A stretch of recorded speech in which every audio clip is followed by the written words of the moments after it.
चला तर मंडळी, रेसिपी आपण रोज पाहतो, पण म्हटलं आज मिनी कुकिंग व्लॉग शेअर करावा, ज्यामध्ये मी स्वयंपाक करताना माझं टाइम मॅनेजमेंट कसं करते, ज्याने स्वयंपाक लवकर होतो ते शेअर करते.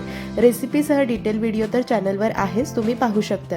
तर स्वयंपाकाला सुरुवात करण्याआधी फ्रीजमधून लागणारे साहित्य, पाण्याचा जग एकदाच घेते, म्हणजे सारखं सारखं जायला यायला नको. डाळ तांदूळ साहित्य काढल्यानंतर डबे जागच्या जागी लगोलग ठेवते, म्हणजे ओट्यावर पसारा होत नाही आणि काम करायला प्रसन्न वाटतं. वापरलेले चमचे ठेवण्यासाठी एक प्लेट वापरते. शेगडीवर ठेवले की शेगडी खराब होते.